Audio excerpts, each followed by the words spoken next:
Bonjour, j'espère que vous allez bien. Moi, je vais très bien, par la grâce et par les bontés de celui qui prend soin de nous.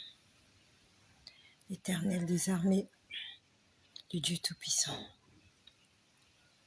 Je viens lui rendre honneur, gloire, puissance, parce qu'il le mérite.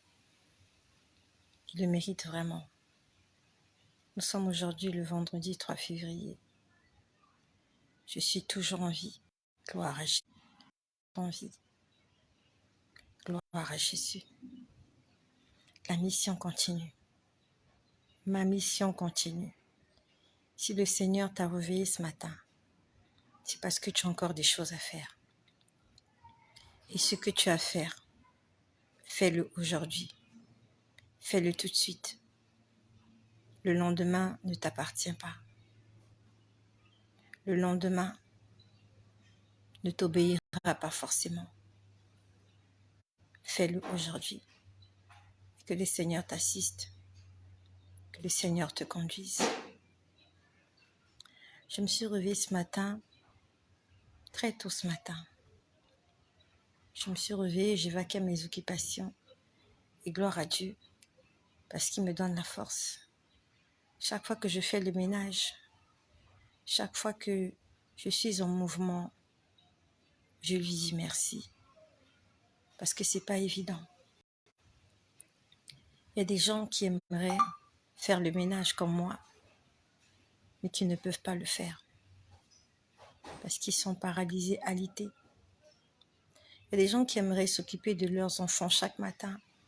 Il y a des gens qui aimeraient accompagner les enfants à l'école le matin, leur faire le petit déjeuner, préparer les enfants le matin, faire le déjeuner, s'occuper de sa maison.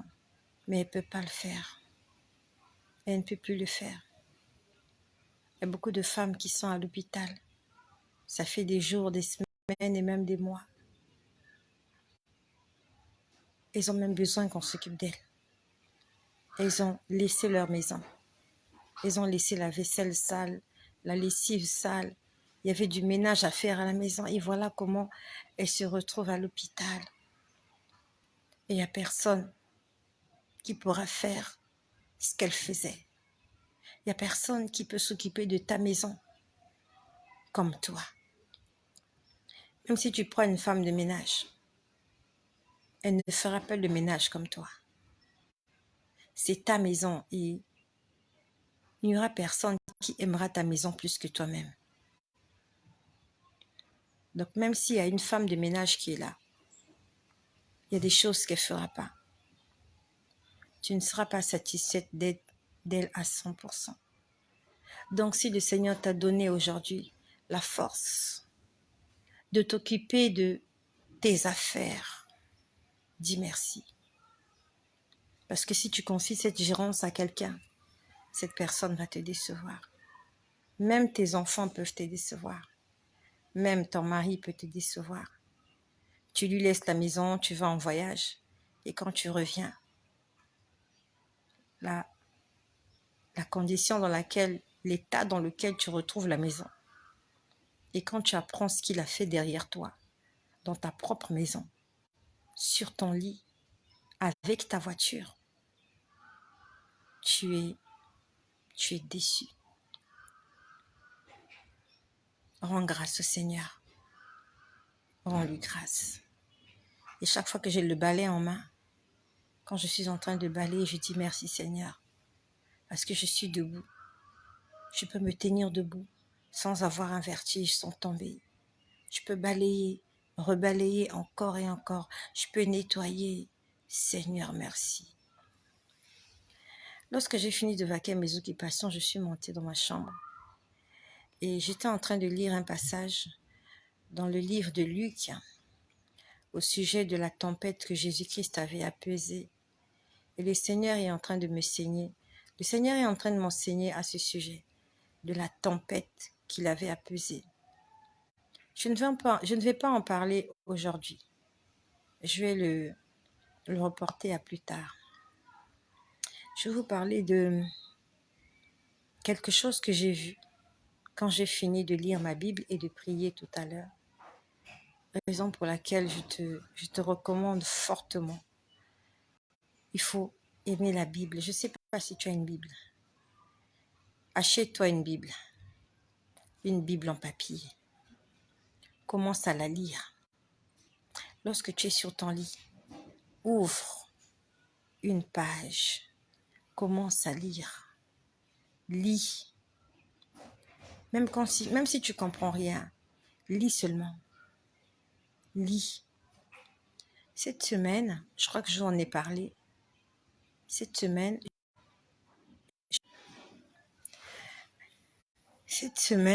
j'en ai parlé. Je ne sais plus c'était quand, mais je me rappelle c'était un soir. C'était un soir. J'étais en train de lire ma Bible. Après, je me suis mise à prier. Oui, c'était le soir. Nous sommes aujourd'hui vendredi, donc ça s'est passé entre lundi et vendredi. J'ai entendu quelqu'un me dire « Lis ne fût-ce... » comment je peux dire ça? C'est comme si on voulait me dire « Lis au moins un verset par jour et tu verras les choses changer, quelque chose comme ça. Ou les choses changer, ou ta vie changer. » Je ne sais pas qui est en train de parler. Et ça m'arrive beaucoup. Lorsque je prie, lorsque je suis calme, lorsque je suis là, j'entends des choses. Soit des gens parler, soit des gens me donnent. En fait, j'entends beaucoup de choses.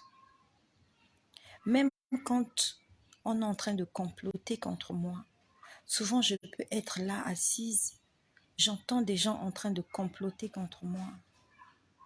Que le Seigneur te fasse grâce d'être connecté au Saint-Esprit afin d'avoir ce genre de notification. Que le Seigneur te fasse grâce.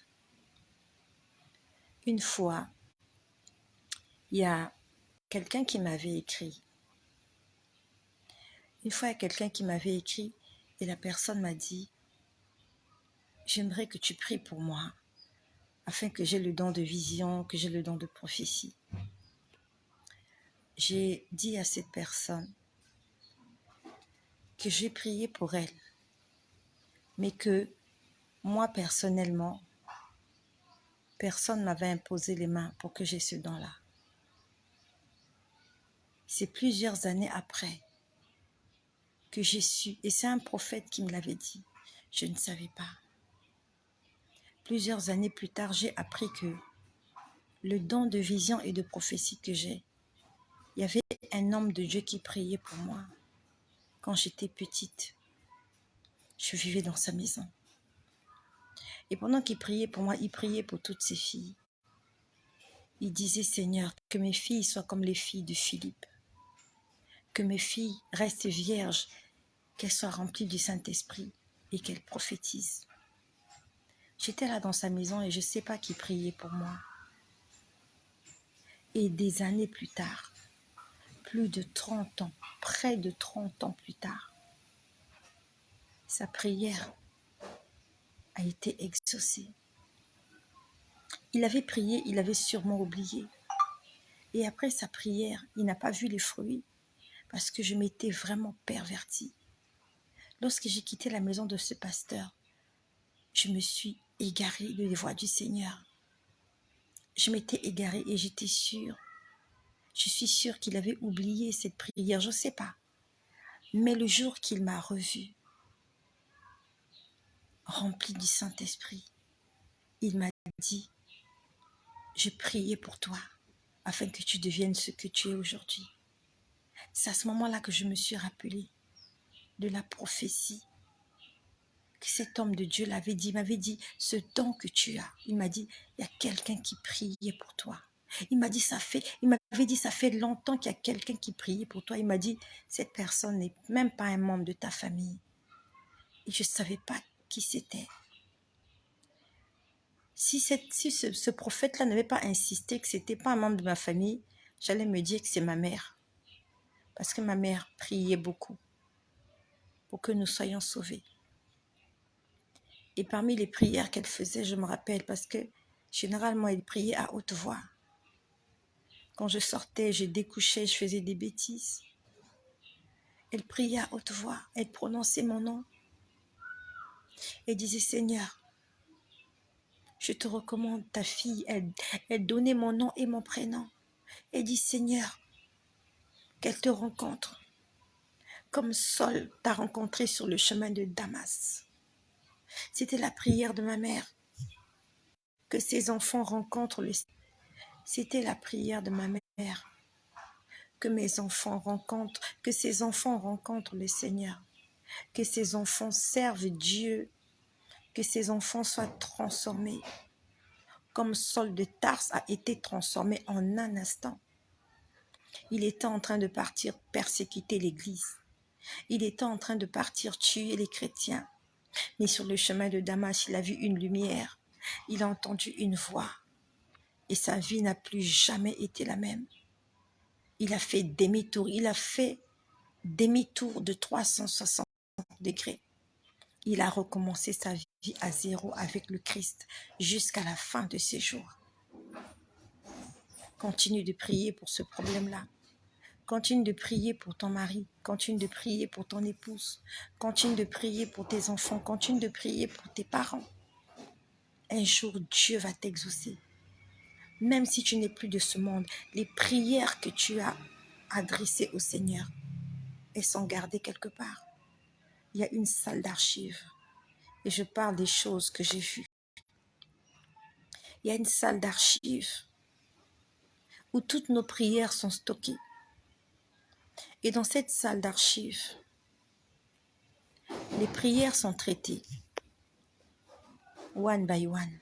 Il y a des prières qui sont traitées et les réponses sont données automatiquement. Mais il y a d'autres prières, elles sont mises quelque part. Et au moment opportun, au moment voulu, au moment favorable pour Dieu, Dieu ramène cela devant sa table et il traite ton problème. Nous connaissons l'histoire de Mardochée.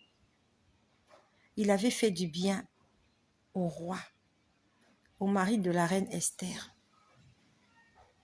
Grâce à lui, il y avait un complot qui avait été déjoué. Le roi avait failli être tué et grâce à Mardochée, on avait découvert les auteurs de ce complot et ils avaient été mis hors d'état de nuire. Mais des années après, le roi était tourmenté. Le roi était tourmenté et il a demandé à ses serviteurs d'ouvrir le livre des souvenirs. Et quand on lisait le livre des souvenirs, l'histoire de Mardochée a été lue. Le roi s'est rappelé qu'il y avait un homme qui était intervenu pour qu'il soit toujours en vie. Mais cet homme n'avait pas été récompensé. Et le roi a honoré Mardochée. J'aimerais te dire que toutes tes prières que tu fais sont quelque part stockées. Surtout si tu es dans la providence de Dieu. Ça veut dire quoi, être dans la providence de Dieu? Si ce que tu as demandé est dans la volonté de Dieu. Et même si ce n'est pas dans la volonté de Dieu, Dieu peut changer les choses. Nous le connaissons avec l'histoire d'Ézéchias. Dieu avait décidé de récupérer Ézéchias, le roi Ézéchias. Le temps venu pour sa mort était arrivé. Et c'est Dieu lui-même qui envoie le prophète Ésaïe aller dire à Ézéchias, tu vas mourir. Mais lorsque Ézéchias a intercédé, il a dit au Seigneur, souviens-toi de tout ce que j'ai fait. C'est comme s'il disait à Dieu, ouvre ton livre de souvenirs. N'y a-t-il pas quelque chose qui peut intervenir en ma faveur afin que tu prolonges mes jours sur cette terre? Dieu a changé sa décision. Nous connaissons aussi avec l'histoire des enfants d'Israël. Plusieurs fois, Dieu a voulu détruire Israël parce qu'Israël était rebelle.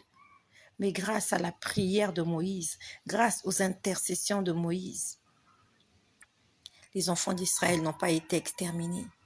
Les enfants d'Israël n'ont pas disparu de la surface de la terre. Donc pose des actes. Continue de prier. Un jour, Dieu va t'exaucer. Je suis le fruit de la prière de quelqu'un. Je suis l'exaucement de la prière de quelqu'un. Pendant que je me pervertissais, pendant que je me pavanais, il y a des gens qui priaient pour moi. Je ne le savais pas. Et même si je le savais, je me fichais pas mal. Mais quelques années plus tard, le Seigneur m'a récupéré. Un jour, le Seigneur va récupérer cette personne-là. Aujourd'hui, tu pries pour elle, tu ne vois aucun changement. Un jour, Dieu va intervenir. Ça, c'était pour quelqu'un qui est en train d'intercéder, de prier. Je ne sais pas pourquoi je suis en train de parler de ça. Et je ne sais même plus comment je me suis retrouvée là-dedans. Donc, j'étais en train de dire, lis ta Bible. Voilà, c'était ça. Parce que j'ai entendu une voix me dire, lis ne fût-ce qu'un seul verset et tu verras ta vie changer. Lis-le avec ton cœur. Ne lis pas la Bible juste par formalité. Lis-le avec ton cœur. Parce que lorsque tu lis la parole n'est pas loin, la parole est là. Et la parole de Dieu, c'est Jésus. Dès que tu ouvres ta Bible, tu sais pourquoi tu as sommeil quand tu te mets à lire la Bible? Parce que le diable sait qu'il se passe des choses quand tu lis ta Bible. Raison pour laquelle il t'empêche de lire la Bible. Parce que lorsque tu lis la Bible, tu es en train d'ouvrir un canal, tu es en train d'ouvrir un portail, tu es en train d'ouvrir une porte. Et il y aura une communication entre la parole et toi. Au moyen de la lecture, il se passe un transfert. Il faut que tu t'en souviennes. J'aime ma Bible. Et rarement, j'ai dormi sans lire ma Bible. Souvent, je la lis jusqu'à m'endormir et elle reste là à côté de mon lit jusqu'au matin. Elle reste ouverte jusqu'au matin. Parce que j'ai appris à mes dépens que la Bible est un moyen d'entrer en contact avec Dieu. Il y a des gens de l'autre côté, ils ont des livres de magie, ils ont des livres d'occultisme, ils ont des livres des prières. Et ils savent que lorsqu'ils ouvrent ces livres, il se passe des choses dans le surnaturel. Nous aussi, nous avons un Dieu surnaturel. Et lorsque tu ouvres sa parole, lorsque tu ouvres la Bible, il se passe des choses surnaturelles que toi, tu ne vois pas. Donc, j'étais en train de prier ce matin après, je me suis endormie. Et quand je m'endors, je suis en train de voir que j'étais en train d'aller quelque part, mais que la route était bloquée. Je vis dans un quartier populaire et j'ai eu crevaison dimanche. Lorsque je suis allée à l'église, j'ai eu crevaison dimanche et j'ai perdu mon pneu parce que j'ai roulé avec des pompées pendant sur quelques kilomètres et le pneu était irrécupérable. Mais gloire soit rendue à Dieu parce que là où je suis arrivée, ils ont pu me vendre un pneu. Bon, c'est un pneu à occasion. Et j'ai dans mon coffre un pneu de secours, mais il est bloqué. C'est bloqué parce que ça fait longtemps qu'on a vissé et les vis ont pris de la rouille. Donc je me disais que dans la semaine, il y a une vulcanisation pas loin de chez moi. Et je me disais que dans la semaine, j'allais partir, leur laisser la voiture afin qu'ils puissent déverrouiller ce pneu-là. C'est mon pneu de secours. Et j'étais en train d'y penser toute la semaine, sauf que je ne l'ai pas fait. Et je voulais le faire aujourd'hui, vendredi 3 février. Je m'étais dit, lorsque je me réveillais pour faire le déjeuner des enfants, je me disais que j'allais partir, leur laisser la voiture pour qu'ils puissent me libérer ce pneu de secours-là. Et quand je dors tout à l'heure, après avoir lu la Bible, je vois que je suis dans une voiture. C'était ma voiture. Sauf que c'est pas moi qui étais au volant. Et dans mon songe, j'étais en train de me diriger là où Je devais aller réparer le pneu. Sauf que la route était bloquée. La route était vraiment bloquée. Mais il fallait que j'y arrive. Sauf que la route était bloquée. Et je rebroussais toujours chemin. À un moment donné, je rebrousse chemin, je prends la droite. Même sur la droite, la route est bloquée. Je ne comprenais pas ce qui se passait. Après, je me retrouve dans la maison de mon père. Je vois que dans la maison de mon père, les portes étaient ouvertes. En fait, il n'y avait plus de secret. Les portes étaient ouvertes et la personne qui avait ouvert ces portes avait ouvert exprès pour qu'il n'y ait plus de secret. Dans une maison, il doit y avoir des secrets. Tout ne doit pas être connu de tous. Dans une famille, il doit y avoir des secrets. Des choses gardées top secret. Dans un couple, dans une famille, dans un foyer, il doit y avoir des choses secrètes qui ne concernent que le couple, que la famille restreinte. Sauf que je me suis retrouvée dans la maison de mon père. Toutes les portes étaient ouvertes. Donc c'est comme si tu viens, tu entres, tu sors. Il n'y a plus d'intimité. Il n'y a plus de secret. Chacun entre, fait ce qu'il veut. Et je vois dans la cuisine. C'était la maison de mon père que je voyais. Je vois que dans la cuisine, il y avait des cafards. Il y avait des cafards incroyables. On avait l'impression que ces cafards-là réfléchissaient. Parce que lorsque j'ai déplacé quelque chose, j'ai vu des cafards, après ils sont partis se cacher quelque part. Et j'ai pris un produit qui tue les cafards. Un produit, un poison. Ça se passe dans mon songe. J'ai pris ce poison-là, j'ai aspergé dans la cuisine, là où il y avait les cafards. Sauf que le poison en question a touché une partie de la nourriture. Et la nourriture, nous savons que c'est mangeable. Donc, ça a touché une partie de la nourriture. Et ça veut dire que si quelqu'un mange cette nourriture, cette personne peut même mourir. Honnêtement, cette partie, je ne l'ai pas vraiment compris. Mais je sais qu'il faut que je prie pour ma famille. Les cafards sont destructeurs. Les cafards sont synonymes de saleté, synonymes d'abandon. Et ce n'est pas gai de partager sa vie avec des cafards. Les cafards, c'est la saleté, c'est la maladie. Donc, je prie pour ma famille paternelle. Je prie aussi par la même occasion pour ma famille maternelle. Je prie pour toutes les personnes qui me connaissent, de loin ou de près. Je prie pour mon Église et pour toutes les églises du monde entier, corps du Christ. Je prie pour ma belle famille. Je prie pour les habitants de mon quartier. Je prie que le Seigneur soit le guide, que le Seigneur prenne le contrôle, que le Seigneur soit l'alpha et l'oméga.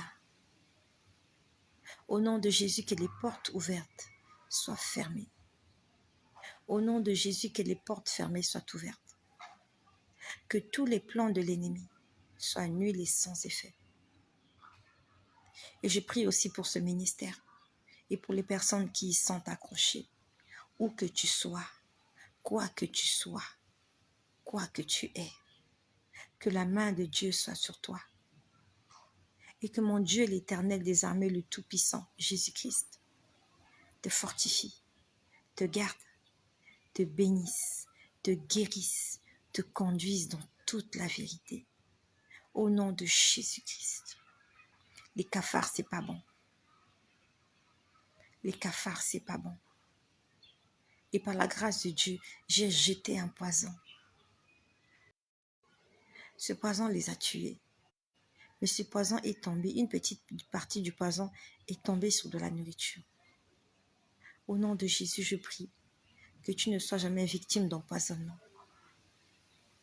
Que le Seigneur sanctifie tout ce que tu manges. Et pendant que je parle de poison, ça s'est passé cette semaine. J'étais assise à table, j'étais en train de manger, j'étais seule à table. J'étais en train de manger. Et en esprit, j'ai vu quelqu'un derrière moi. La personne, de sa main droite, a mis quelque chose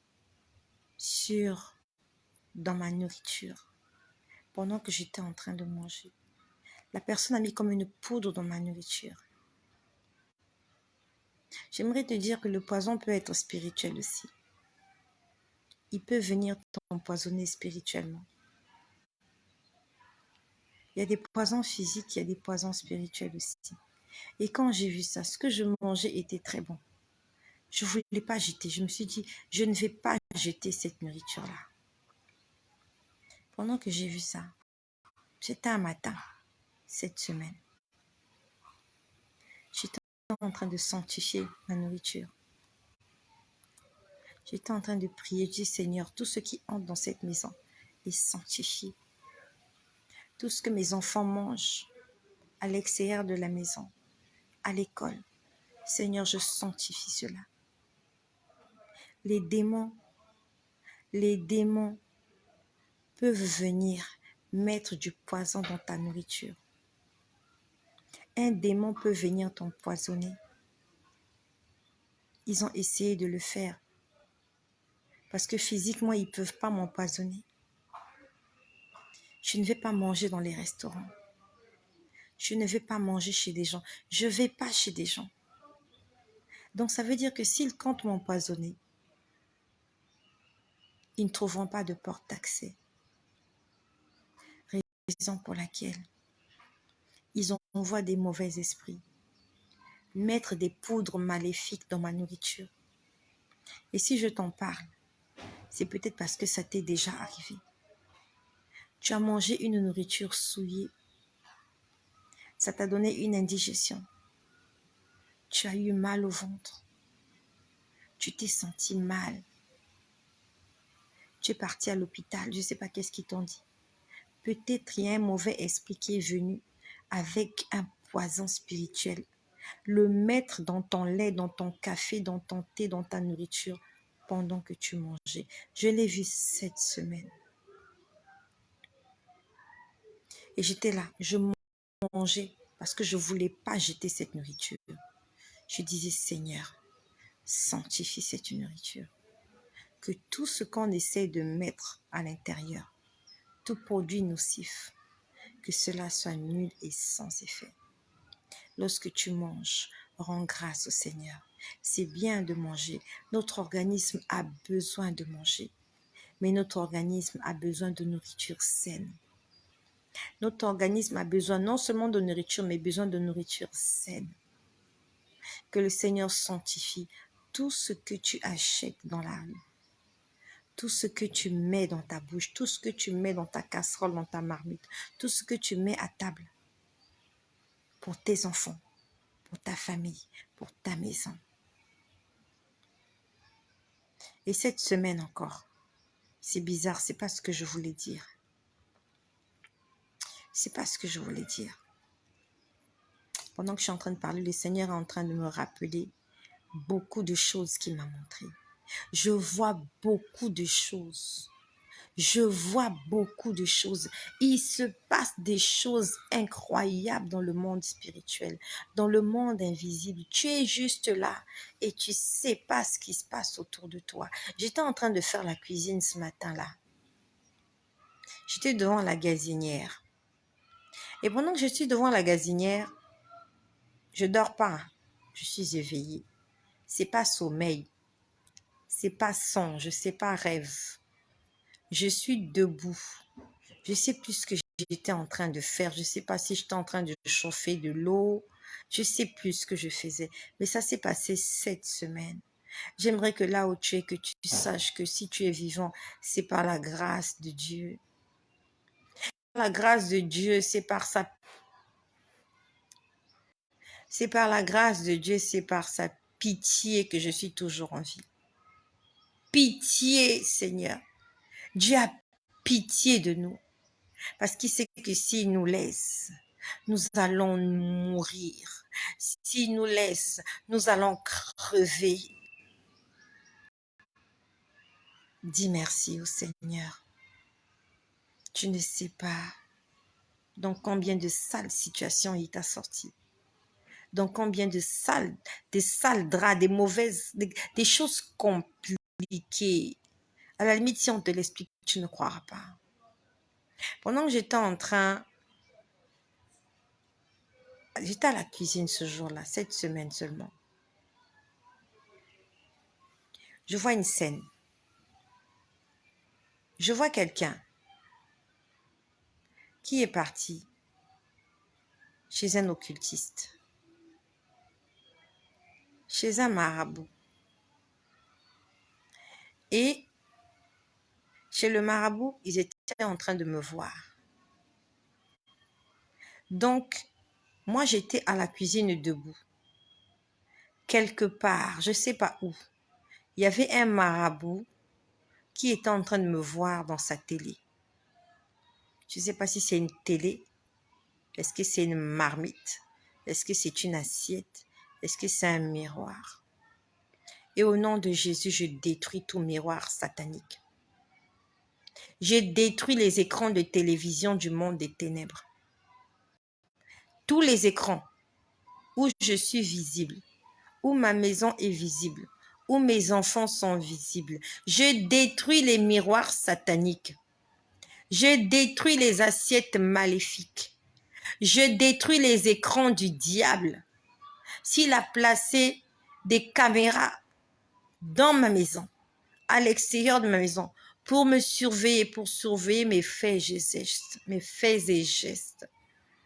Au nom de Jésus, j'envoie une grosse pierre sur ce miroir. Je brise ce miroir. J'envoie une grosse pierre sur cet écran de télévision. Je casse l'écran de télévision. Si c'est une marmite, une assiette dans laquelle il me voit depuis là où il sent, je renverse cette assiette-là. Je renverse l'eau qui est dans cette assiette. Je mets un trou dans cette assiette. Je froisse cette assiette dans laquelle vous me regardez, dans vos radars. J'étais là debout en train de faire, je ne sais pas quoi, je ne sais pas si je chauffais de l'eau, je ne me rappelle plus. Je vois un marabout. Et le marabout est en train de causer avec quelqu'un. C'était le matin. Le marabout est en train de me voir dans son, comment on appelle ça, dans sa chambre noire. Il n'était pas seul, il était avec quelqu'un. Et je connais cette personne-là. Ils étaient en train de me voir dans leur écran. Et j'entendais le marabout dire, regarde, elle est à la cuisine. Elle est en train de préparer. Qu'est-ce qu'on fait? J'ai commencé à prier quand j'ai vu ça. J'ai commencé à prier. J'aimerais te dire que lorsque tu es en train de faire à manger, lorsque tu es en train de faire des fritures, le diable veut que tu tombes là et que l'huile de ta friture chaude se renverse sur toi pour que tu meurs. Que les gens appellent ça accident de travail, accident domestique. Ah, elle était en train de faire la cuisine. Elle a perdu connaissance. Elle s'est écroulée, elle est tombée. La marmite chaude, pleine d'eau, est tombée sur elle. Elle a été brûlée au 15e degré. L'huile chaude est tombée sur elle. Elle a été brûlée au 150e degré et elle est morte. Je brise les miroirs sataniques.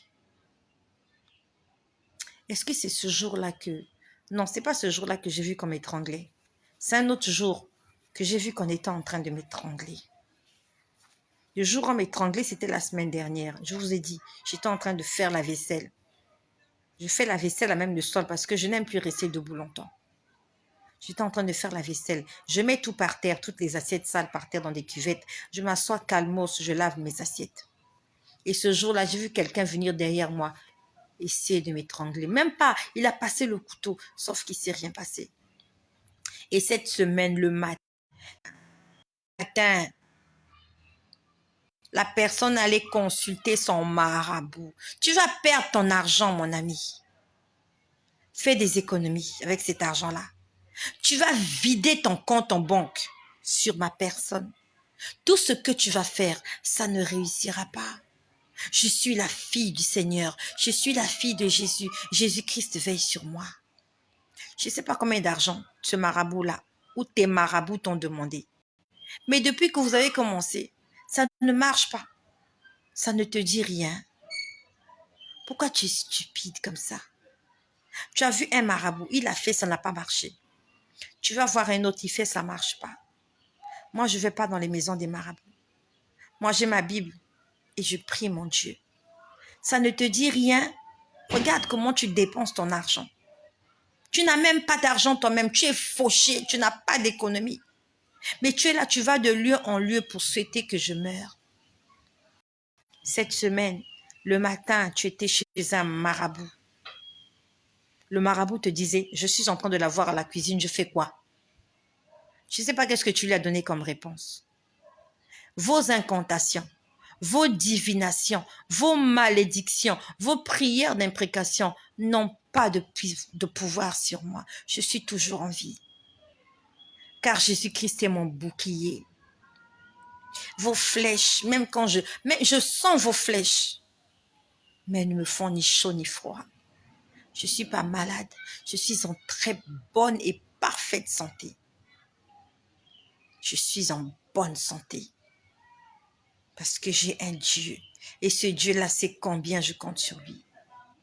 Je ne compte pas sur les médecins. Je ne compte pas sur la médecine. Moi, je compte sur Jésus. J'ai vu sa puissance. J'ai vu sa force. J'ai vu son amour. Il veille sur moi. Même ces marabouts-là, ils vont se fatiguer. Vous avez envoyé la dernière fois un esprit de mort. Essayer de me poignarder. Essayer de me mettre des flèches. Et on a donné cet ordre à cet esprit. On lui a dit, ne reviens pas sans elle. Je ne sais pas là où est parti l'esprit là. Je ne le vois plus. Il a essayé, il n'a pas pu. Il est parti. Mais on lui avait donné un ordre. Ne reviens pas sans elle. Je ne sais pas par qui on m'a remplacé. Bien-aimé, on peut te remplacer par quelqu'un. On a envoyé un démon aller tuer quelqu'un. Et le démon vient, il ne te trouve pas. Il va ramasser n'importe qui dans la rue.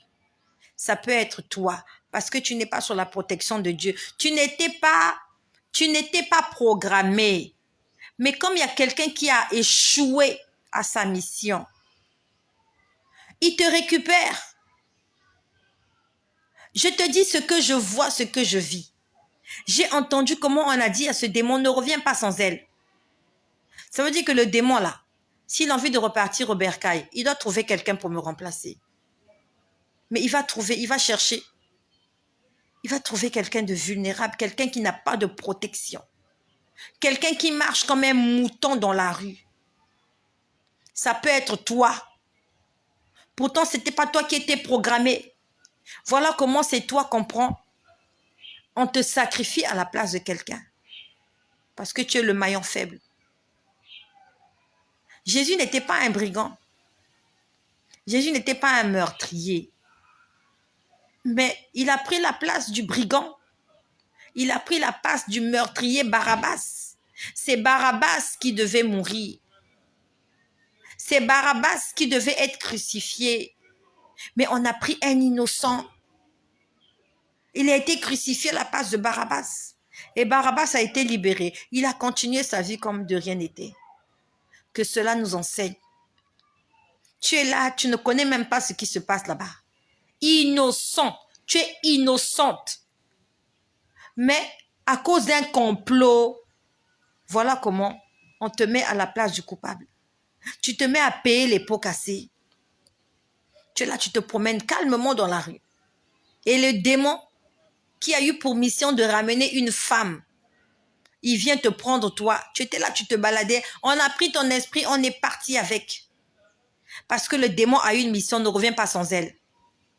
Eh bien, le démon, il doit exécuter. Je ne l'ai pas eu. On débrouille-toi. Dans le monde des ténèbres, il y a des lois et ils doivent respecter ces lois. Si tu ne respectes pas les lois dans le monde des ténèbres, tu es fouetté, tu es puni, tu es chicoté, tu es même tué. Donc, lorsqu'on donne une mission à quelqu'un, que ce soit un sorcier, un occultiste, il doit exécuter cette mission. Coûte que coûte. Si on t'a dit ramène-nous 15 femmes, tu dois ramener 15 femmes.